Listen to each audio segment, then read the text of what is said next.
Hello, welcome to Verbling. Hi there, I'm teacher Oakley. And once again, it's time for famous quotes class.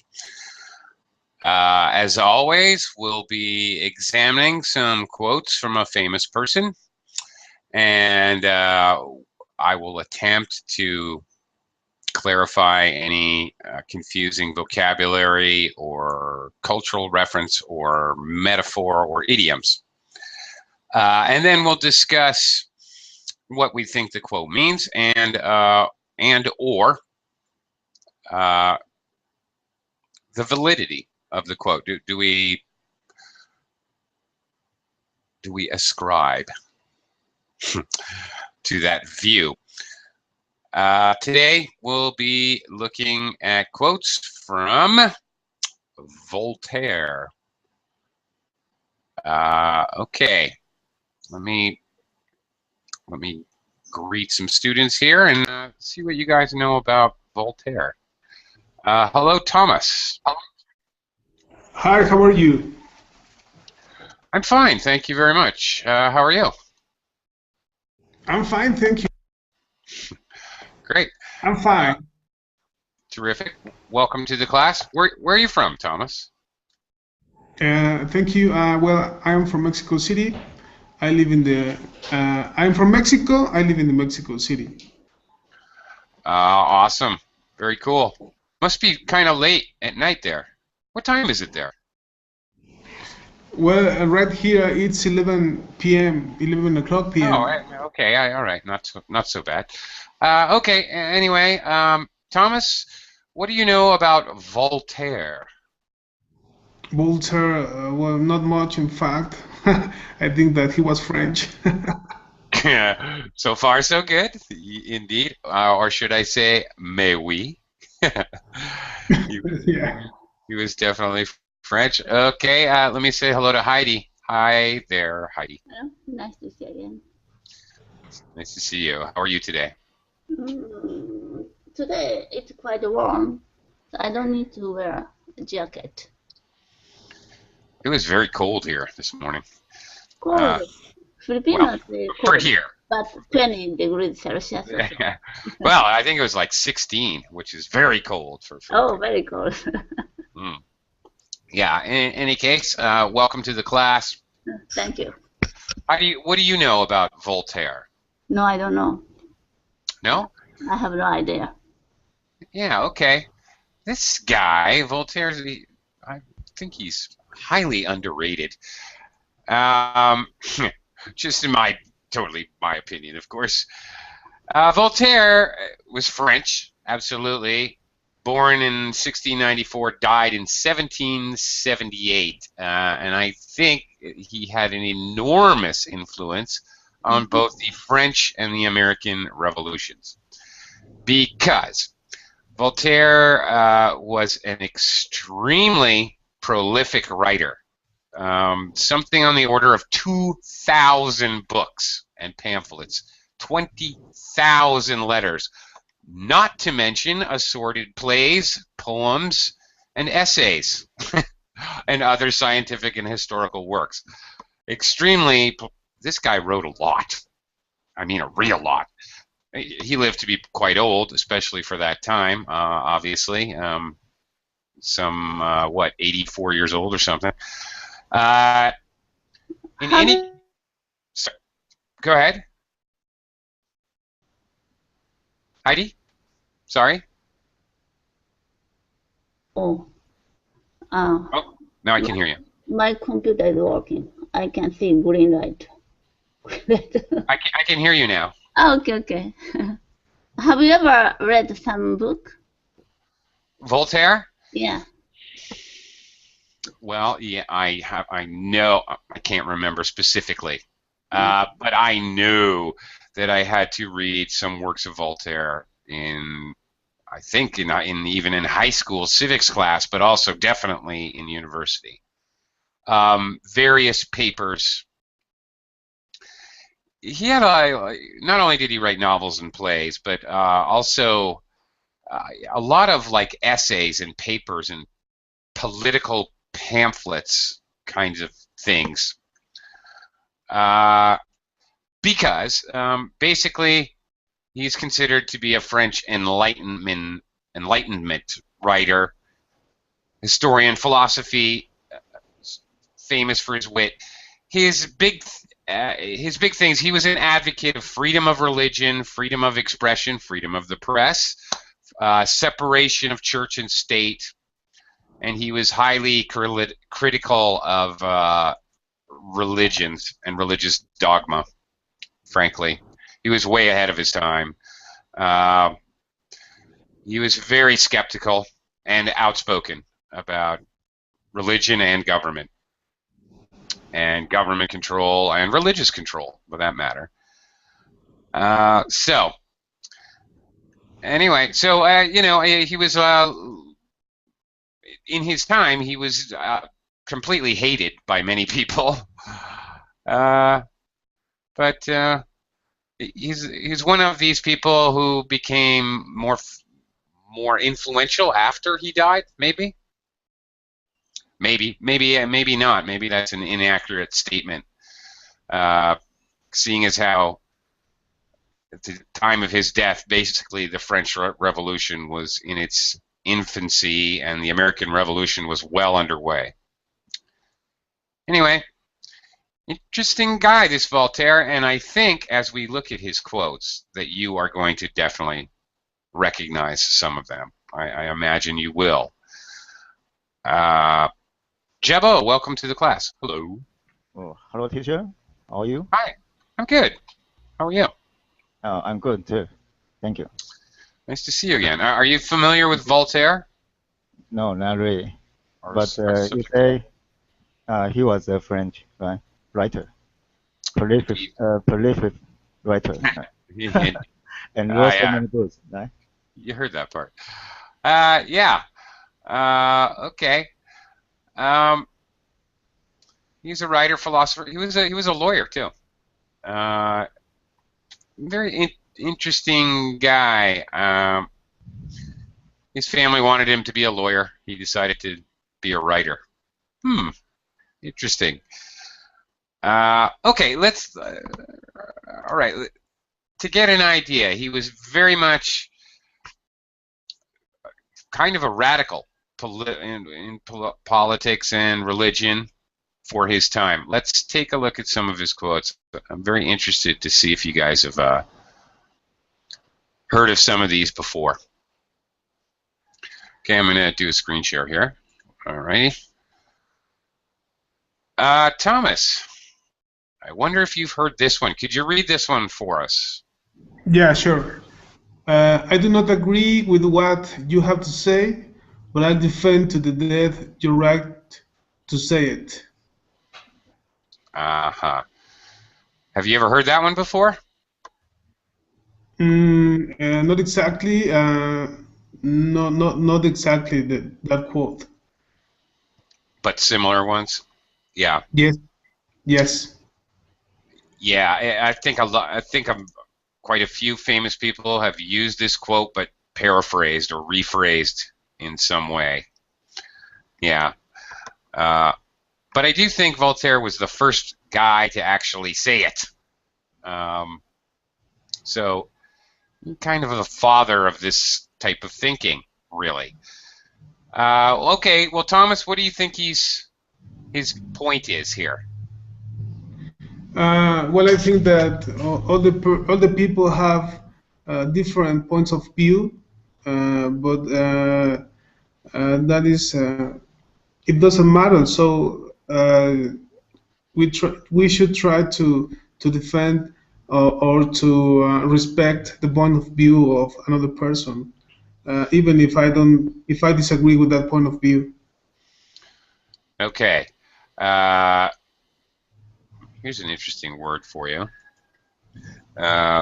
English word.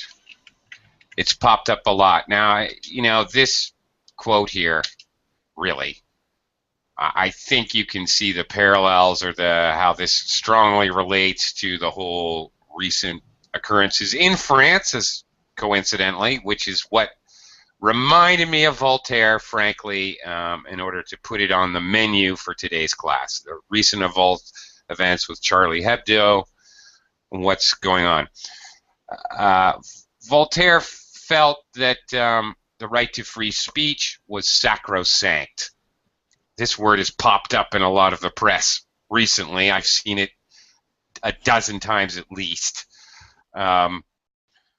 So that whole question, well, Heidi, what do you think? Is freedom of the press sacrosanct? That's a tough one, right? I know. Yeah. I'm not sure why he need to protect. Someone said something. Okay, you're right. But my case, I don't care. Okay. Right. I'll defend to the death your right to say it. You should have, I think Voltaire felt that everyone should have the right to express their opinion. And, well, I think Thomas said it quite well, actually. Okay. Well, you don't care, so it doesn't bother you, but do people have the right to express whatever crazy opinion they have? Okay. Jebo, what are your feelings on this quote? Well, I think Voltaire just want us to know that the freedom of speech is very important, and every people have different opinions, and your opinion is not equal to me, so I don't agree with your opinion, but you have a right to say your opinion, to share your opinion. But here he will defend to death. I think it's too much serious. Yeah. He's very serious. Oh yeah, Voltaire was quite a serious guy. Oh, quite dramatic. Yeah, you have a point there. Your opinion is not equal to me. I think it would be better in English to say your opinion may not be the same as mine, but, and then so forth. We don't usually express our opinions as being equal. It doesn't quite fit, and it doesn't co-locate well, but our opinions can be the same, or our opinions differ to a lesser or greater degree. Okay, but thank you, Jabo. Welcome to the class, Nader. Hello. Hello, morning. Morning. Good afternoon for you. Yeah, I have a little bit in the afternoon for me, that's right. A little post-lunch. Okay. Have you seen this quote before? Yes, it's one of my favorite quotes, actually. Yeah. I'm a big believer in this one. Okay. Yeah, it's a pretty famous one. Voltaire. Are you familiar with Voltaire, by the way? I'm not familiar with Voltaire, but I'm familiar with his quotes. A lot of the quotes. Yeah. No. A lot of the quotes I liked. I found it to be they belong to him. I quite understand that. I'm laughing because I'm laughing in agreement. I'm not laughing at you. I'm laughing because I know. Heidi was asking me earlier, do I know any of his specific works, or have I read some of his specific works? And I couldn't recall anything, but I said exactly pretty much the same thing you said. No, but when I look at his quotes, I recognize them instantly. So I know I've read him before, but I can't remember exactly where and when. I guess I read his quotes, not his works. Yeah, maybe. Maybe. Yeah, actually, he's very eloquent, and his ideas are very, very interesting. First one, this one, I liked it very much. I liked it instantly when I saw it. First one. Okay. Do you have a baby or something with you? Yes. Hi, kiddo. That's my new baby. Your new baby. No. Yes, he's like 2 months old. Oh my goodness! Wow. Okay. Hello, native child. Okay. I got to say hello to your kid. That makes me feel good. Okay. Anyway, let's move on. Heidi, try this. Can you read this next quote? It is difficult to free food from the chain they revere. Revere. Yeah, second syllable stress. Mhm. Related to reverence. Yeah. Just have a strong belief in. Before you mentioned he didn't like religion, right? Yeah. Maybe this is about religion. I can't really say he didn't like religion. Actually, I think he did like religion. He was highly critical of how religion tried to control people, which I guess would be related. And Japanese proverb says, even saddened head is from religion. So if you believe it like God or something, everybody can believe that if you have that power to pursue them. But actually, it's only saddened head you are praying. Okay. The fools believe that. Then it's very difficult to free that people from that belief. Yeah. Although revere is often used in conjunction with religion. That's true. But I think he also is saying something very strong about. The first thing I think of is actually not religion here. It's actually politics. You know, of course, as an American, I'm somewhat interested in American politics, and I really continuously shocked by how people keep electing the same people that have totally done them dirt before. Why? Okay, I don't get it. Thomas, what do you think about this quote? What do you think about the validity of this quote? It's an interesting quote. Exists a similar quote in Mexican culture. I don't know if some of you speak Spanish, but there's something similar, and I think that it refers when somebody loves to do something that hurts to that person.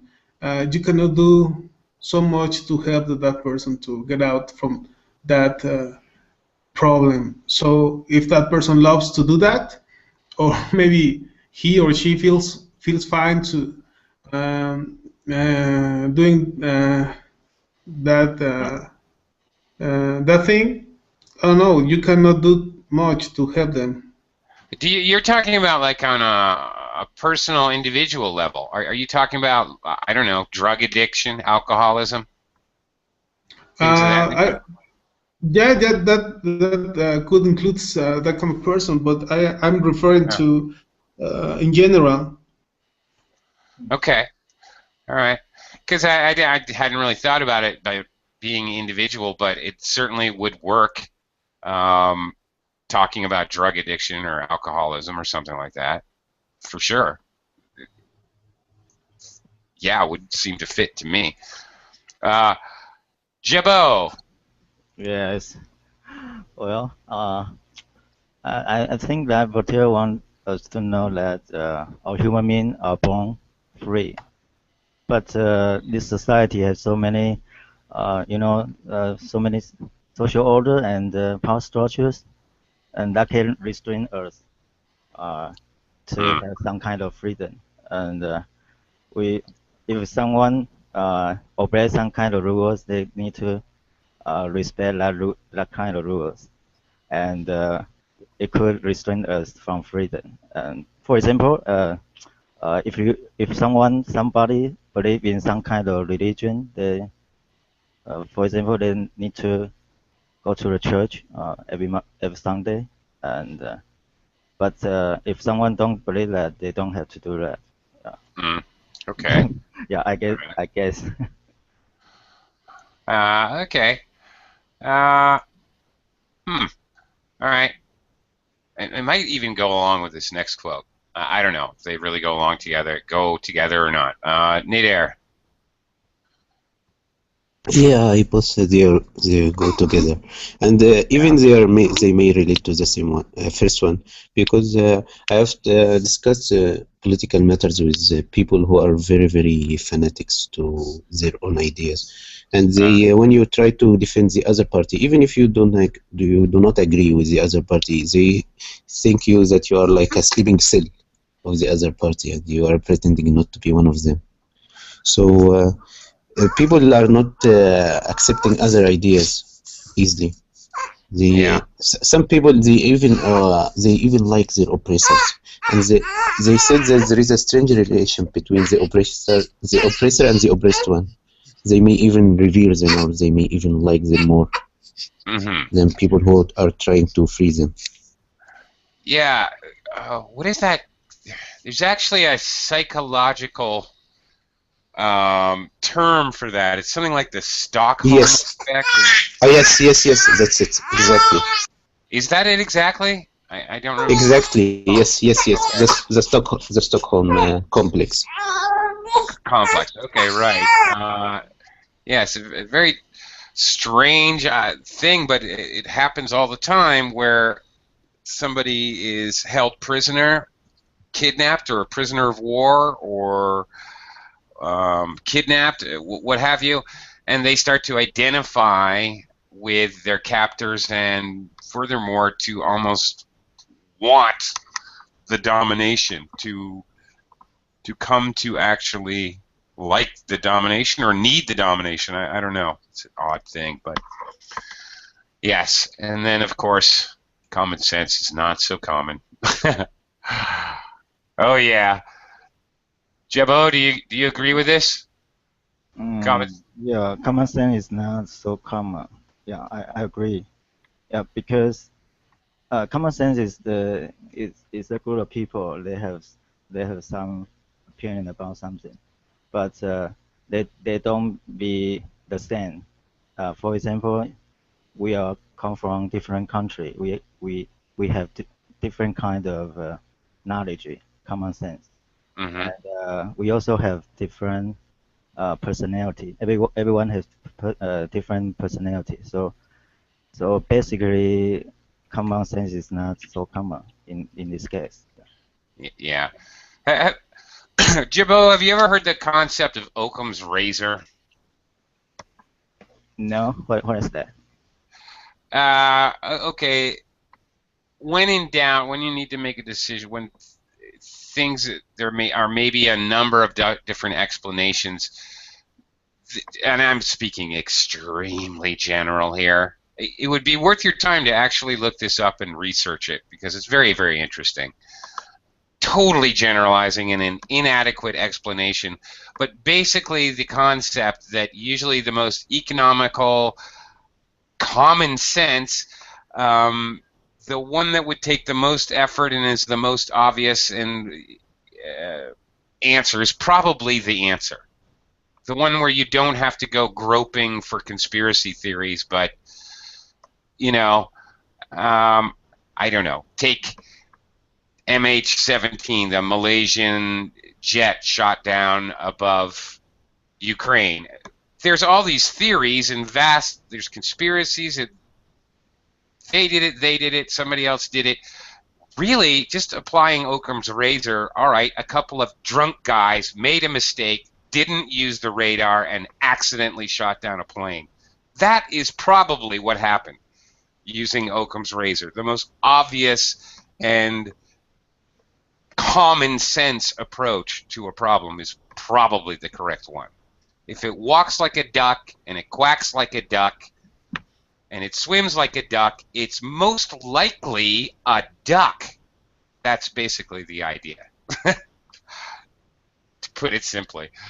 And I don't know why, but this is a difficult thing for some people, because they have a preconceived notion of what the outcome should be, and so they abandoned common sense. I think this happens a lot. Go ahead, Nader. Yes, yesterday I was watching, and now we have like political leaks from from the government, from people working in the government, and one of them were telling the other guy on phone, we need to, because they have some accusations of doing something, and they said we need to create an illusion that those people, he's talking about him, his people, are not very stupid to make it very clear. So people, they do not believe that this were true. Because yes, he said we have to tell our people in the media to tell the people, those people are very smart. They cannot make it. They cannot do stupid things like this. And he knows that these things are true. But he says if we can create an illusion that those people cannot do it, so it's like the same idea. It's very obvious, but we need to tell people this. It cannot be the same. It cannot be the correct idea, even it's very obvious. Okay, now you're bringing up a very interesting point. The contribution of journalism to the fact that people don't use common sense. Frankly, the more spectacular and interesting and, you know, spy movie type scenarios, or that a newspaper can come up with and get somebody to use a quote from, the more newspapers they sell. So it's so it does, not even the actual people in control, the government or what have you, but the newspapers themselves have joined into this whole let's not use any common sense. Common sense does not sell newspapers. I don't know. Yes. Maybe I'm opinionating too much. Maybe you don't agree with me, but I'm not sure. But it seems that way to me. And now with the advent, of course, of mass media and worldwide communications, it's just exacerbating the problem of having no common sense whatsoever. And any nut can get on Facebook and say whatever they want, you know. Yes, the problem is that when you see something that's very clear and those people tell you, no, they cannot be very stupid to do this, you know, in the open. You must be wrong. Yes. Yeah, he no one would be that stupid.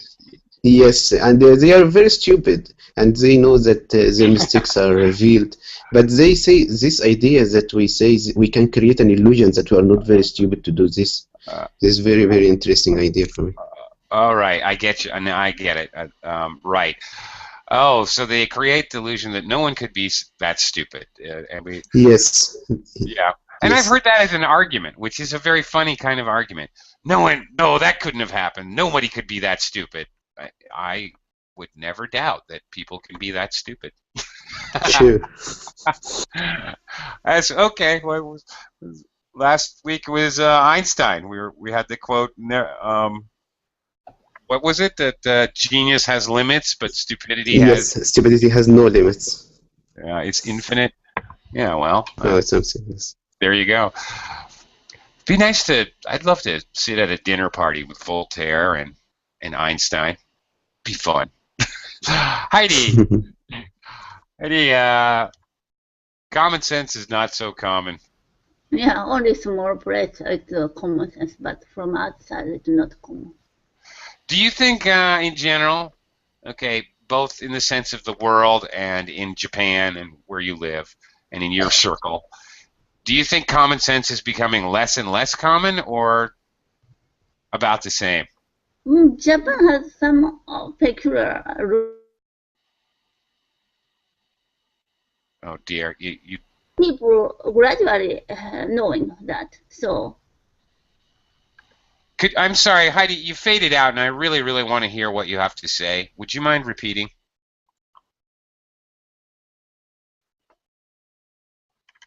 No, to no avail. Culture, when they...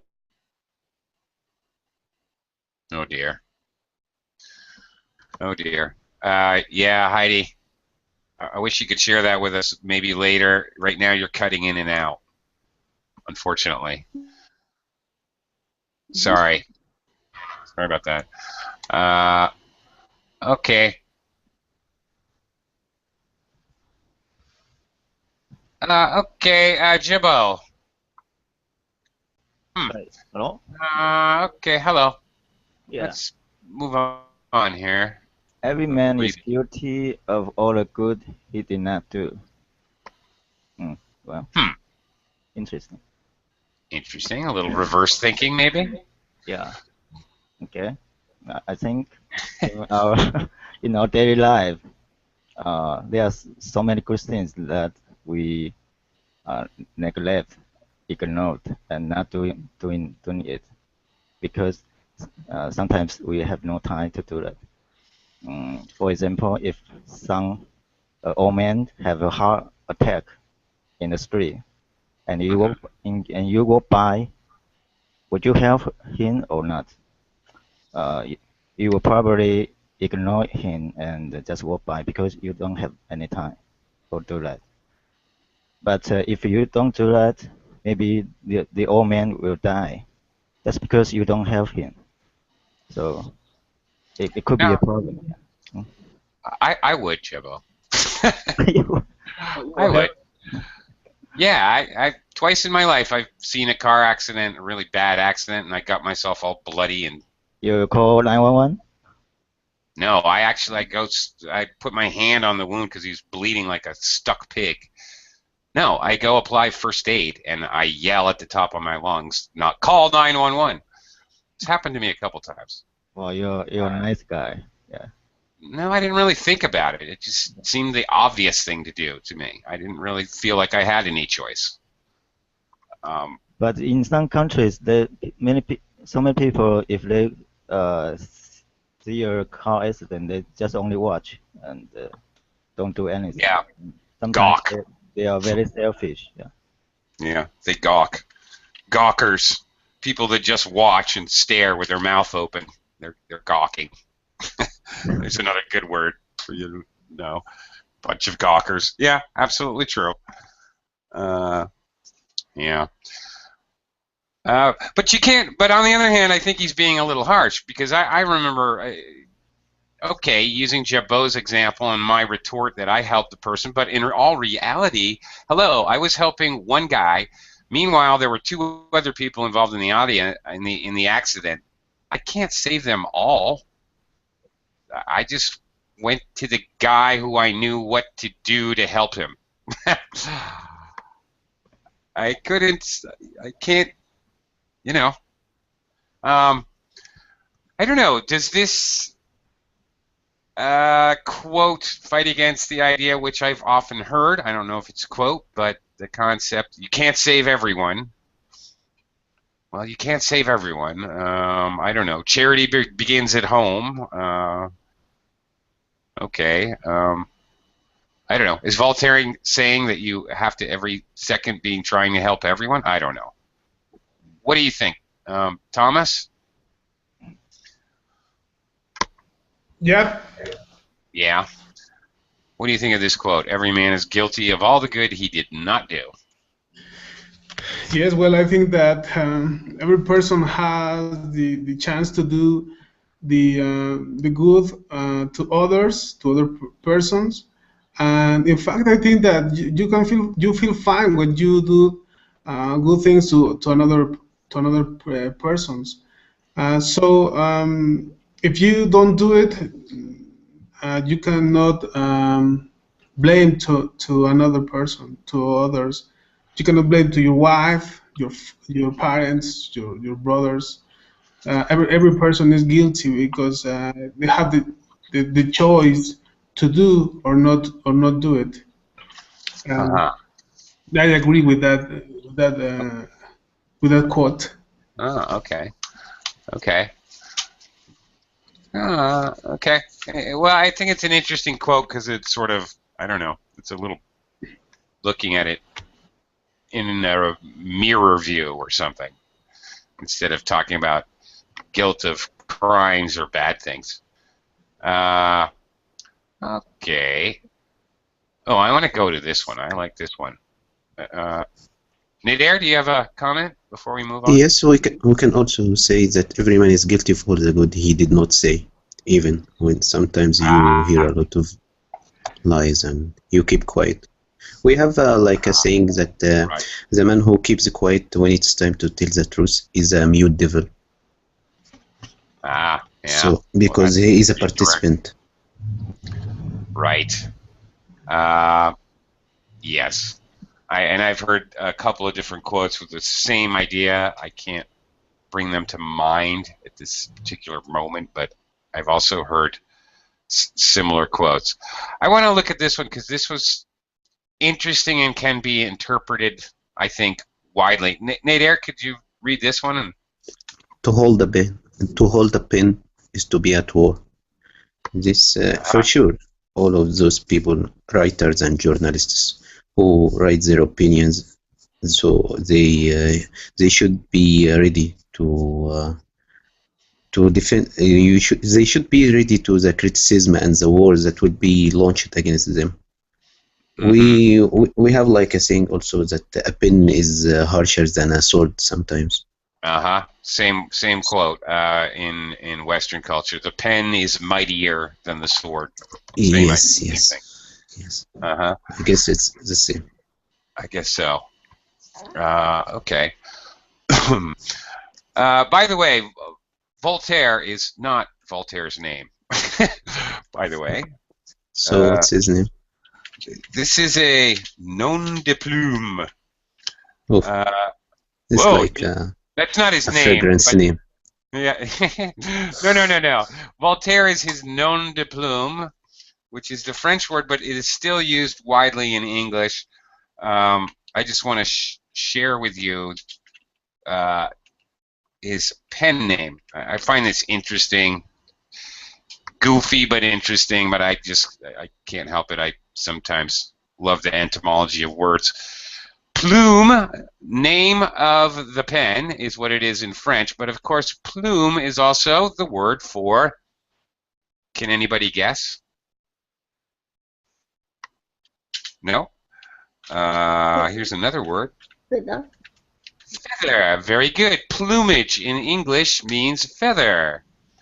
It's an interesting word family, so it's really, literally, name of the feather. Because, of course, back in his day, pens were made of quills, or the long pin feathers of some types of birds. So, anyway, find that interesting. What was his real name? Hang on, I have it here. It was nothing like Voltaire, actually. Hang on. I'll put it in the Verbling chat box. François-Marie Alleux. Pardon my horrible French accent, but absolutely nothing like like his pen name. Yeah. I guess Voltaire is more manly. Well, actually I wanted to know why Voltaire. Vault was the name of his historical family. He comes from a rich family. You would have to make a living writing at his time. Vault was the name of his estate. In addition, it's an acronym for something else. In addition, there's like 3 different reasons he created this name for himself. Kind of interesting. Another word related. Plummet. If you plummet to Earth, kind of neat, right? Plumage, plummet. You have no feathers. You can't stay aloft. Anyway, sorry, that's me going off on the history of English words, but kind of interesting. Nader, did you have? Yes, the previous one, not this one. The previous one, I read the first part only, first sentence of the previous quote. Life is likely sown with thorns, and I know no other remedy than to pass quickly through them. I remember one of my favorite quotes also, like it's the only way out is through. Oh, so, yeah. Who said that? I know that one. I knew that one, but I don't remember now who said it. He's not famous for me because it was the first time I hear his name. It was for me because I know I've had that in my class, and I like it too. I like it a lot, but I can't remember who to ascribe it to. Okay. Yeah, and might as well finish it. The longer we dwell on our misfortunes, the greater is their power to harm us. Yeah. Yes. Or in American, as an American would say this same quote. Okay, this is American style. Get over it. Get over it. Yeah. Okay. Oh, get over it. You need to continue your life. Yes. Well, yeah. In American brevity fashion, when we are trying to advise somebody they need to move on in their life, that's the quote right there. Oh, get over it. Okay. Dun, dun, dun, dun. All right. Next one here, Heidi. Ooh, I like the next one even better. Heidi, can you read this one? Do a microphone check.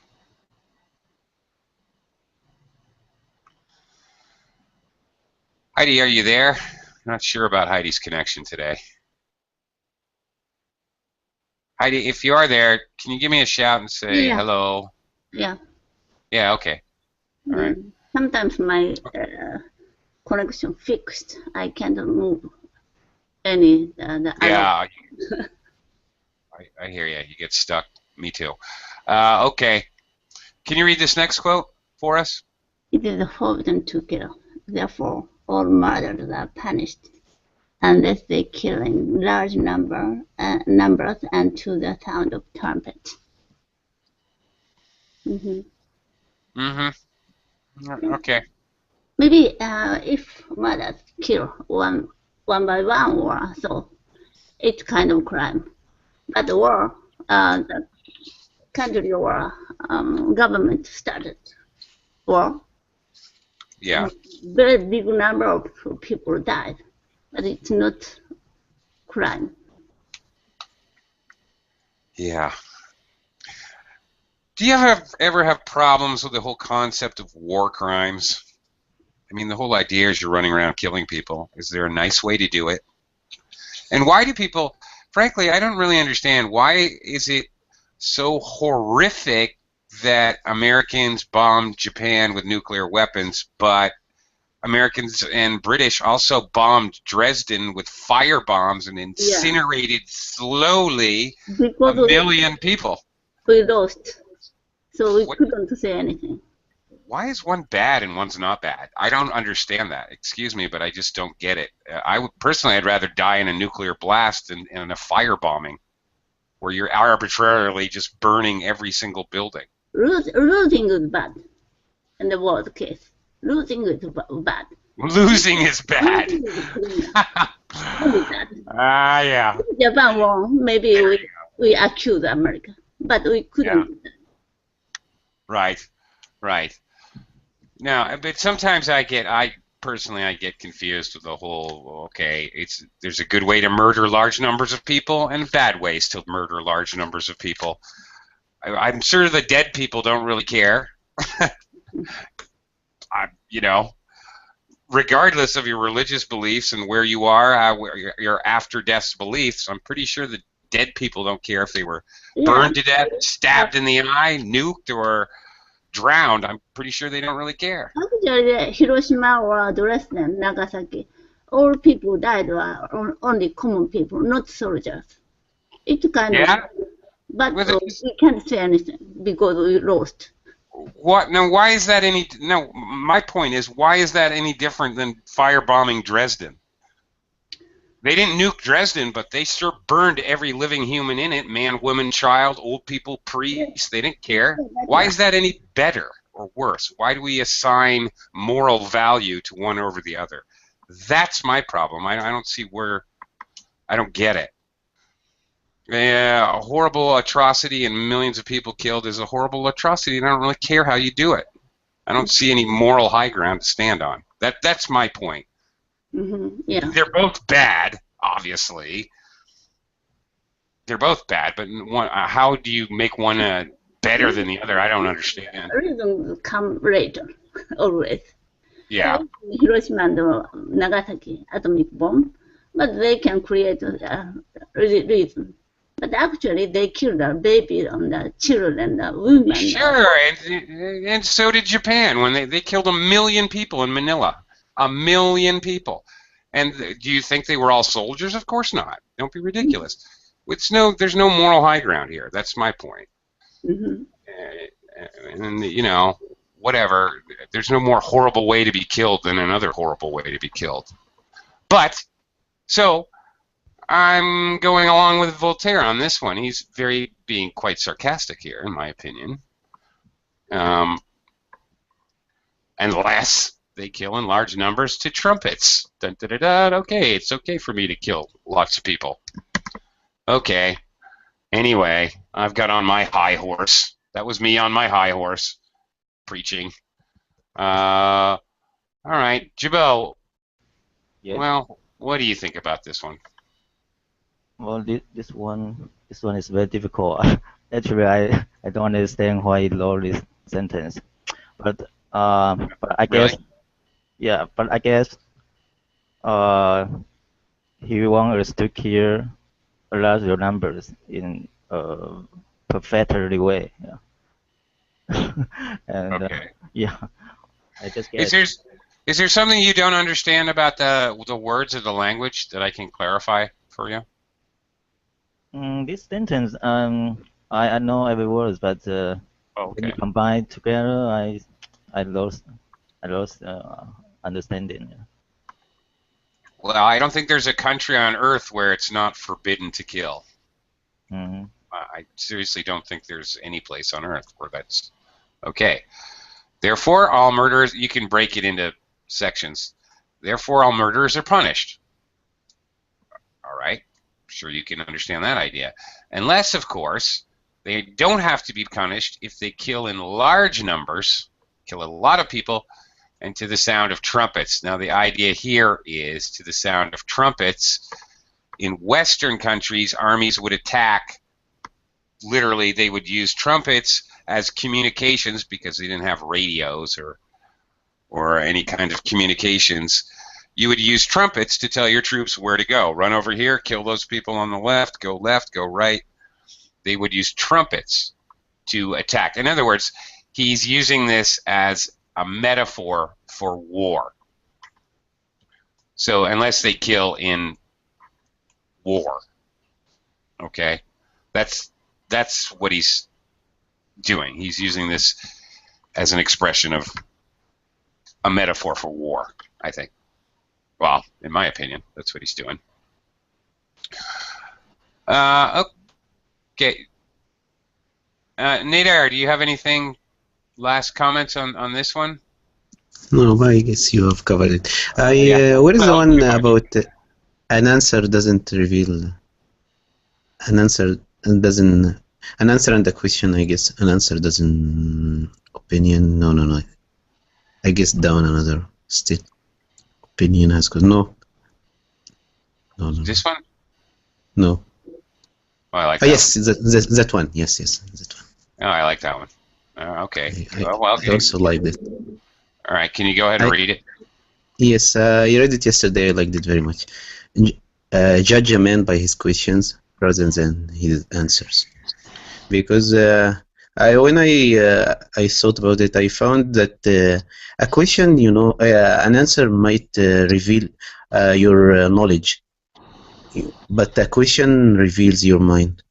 So you may not have enough information, or maybe you don't have the required knowledge to answer a question. But a question comes from you, so it reveals your type of thinking and your ability, your mentality. So yes, I liked it very much. And I agree with this extremely strongly in the area of job interviews. When I had to give really hundreds of job interviews when that was my job, really strongly, much more near the end of the interview when I said, "Do you have any questions for me?" This was really the interview. All the rest was just make-believe. I am totally going to decide whether to hire you or not, depending on whether you ask me an intelligent question. Do you ask me how much money you're going to make? Do you ask me some stupid and frivolous question, absolutely, I would put a very heavy weight on that, extremely heavy weight on that in an interview. Yeah, absolutely. Yes, one book I had one book before. It says like 50 questions to ask the interviewer at the end of the interview. Oh, nice. That's good. Yeah, and they said the worst thing you do at the end of the interview when the interviewer asks you, "Do you have any questions?" and you say no. Yeah, yeah, I agree with that.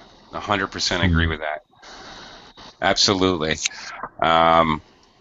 Yeah, I think that's a valuable advice, and I'm with you. I like this quote a lot too. Okay, I want to. Oh, well, let me see what the other classmates think about this. Heidi, what do you think about this quote? Yeah. What the question is very difficult, but answer is easy. Only answering again about the questions, right? Yeah. So how you make question? It's very difficult, and we can judge the person. Yeah. Even in English classes, it's easier for the students if I'm asking all the questions. When I have questions. For example, 20 questions. Sure. Sometimes we can judge. Oh, he's no good. Well, it's true. Sometimes language learners have a lot of problems making questions. They can answer questions all day, but it's a little more. Takes a little bit more to ask them. Yeah. Yeah, that's true. Okay, Jabot, anything to say about this? Well, I guess the questions are important than answers because the question can raise so many answers and can raise a problem and can raise some knowledge. So I think basically Voltaire want us to maybe open a discussion or be critical about some kind of topics in a group, and it could gather so many answers. Yeah. So I think this is a good way to discuss a topic. Yeah. Well, you know something, Jabot? I trust a guy with a lot of questions a lot more than I trust a guy with a lot of answers.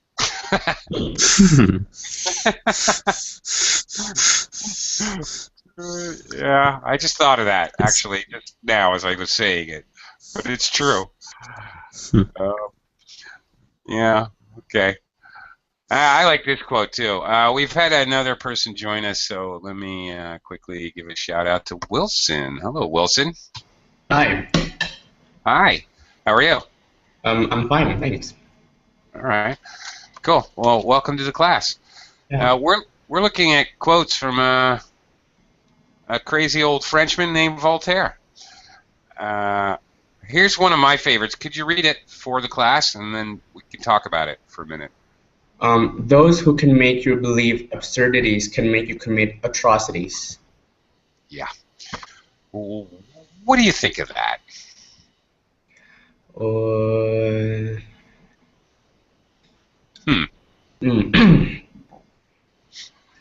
I don't know. I have no idea what it means, so it's really hard to understand. Okay. Are there individual words that you're unfamiliar with? What is atrocities? Ah, well, that's a key word for sure. It collocates with commit. Now, normally commit, the verb collocates with things like murder, rape, burglary, crimes, commit a crime. Atrocities basically are crimes. You may have heard the word atrocious. Oh, I don't know how to spell this. Oh yeah, atrocious. Yeah, I know that. Okay, atrocious behavior, horrible, just painfully shameful behavior, atrocious behavior. Atrocities is the noun form of this adjective. So, horrible acts, just absolutely horrible things. Okay. Okay, so those who can make you believe absurdities, just things that defy common sense, things that make no sense at all. Right. Absurd means lacking any kind of logic or simple, straightforward thinking. If it's absurd, it's absolutely crazy and illogical. So there you go. Okay, so simplifying it, people who can make you believe crazy things can make you do horrible things. Right. Well, do you believe that? What do you think of that? Yeah, I think I couldn't agree more. Okay. All right. Okay. Jabot, all right. You're with us on that. All right, Jabot, what do you think of this quote? Well, this quote recall me as the terrorist attack 911 in America. Because the terrorists, they believe Bin Laden, and Bin Laden, his mind is very crazy, and they order the terrorists to do some kind of silly things like a body bomb in an airplane and to crash the building and cause atrocities in America. Yeah. So most people would consider those to be atrocities. Absolutely. Yeah. So they believe a crazy guy. Yeah. So it's like a gang. Every gang has a leader, and the gangster believe to the leader, and they do some kind of crazy things. Yeah. This sort of general pronoun. I agree with Jabot. It refers to some kind of leaders. Yes, absolutely. Okay, Heidi, anything to add? I think so. Sometimes I judge somehow you are something. It makes me a very bad behavior. So bad. Maybe it came from my characteristics. So I'm very careful not to judge other people. Okay. Okay. Sure. All right. Nader, anything to say about this quote? Nails it here. No, I guess. Yes, I guess it's already covered. Those people. I also think about this when I see like guards in the street when they like hate people or beat people in demonstrations or something like this, and they are very, very enthusiastic. So I believe that they have been fed with some strange ideas about those people. So that's why they hate them so much. Yeah. Well, I think human beings overestimate the ability, how easy it is to brainwash people. I think the more paranoid you are, the easier you are to brainwash, frankly. You're just making it easy. Here's more absurdness. Here, one last quote before we hit the trail. Doubt is not a pleasant condition, certainly not. But certainty is absurd. I love this quote, frankly. What on earth is he saying? Wilson, what do you think? Well, I think that doubt is not a pleasant condition. It's a weird thing that really annoys you. Sure. I don't know, but certainty is absurd. Maybe because there's nothing that is certain in this whole world. So you can say it's an absurd thing. Yeah, maybe. Well, you said that. I agree with that. If you believe that, then we're thinking alike. But many people do not. Many people are very, very certain about some of their beliefs, right? Yeah. Yeah. Crazy. Which, of course, again, makes them easier to brainwash. Yay. Okay. Yes. Anyway. A critical mind is suffering, but the mind that does not think so much is like a dead mind. If these minds that are certain about things. Yeah, there's nowhere to go. All right, if you already know the answers, then, well, forget it. All right, then you're done. Okay, mission accomplished. Okay. Anyway, we are unfortunately out of time. Thank you, everyone. Thank you outside the class, Rita, Yurish. You said hello. Next time, come in and join us. Thanks, everyone.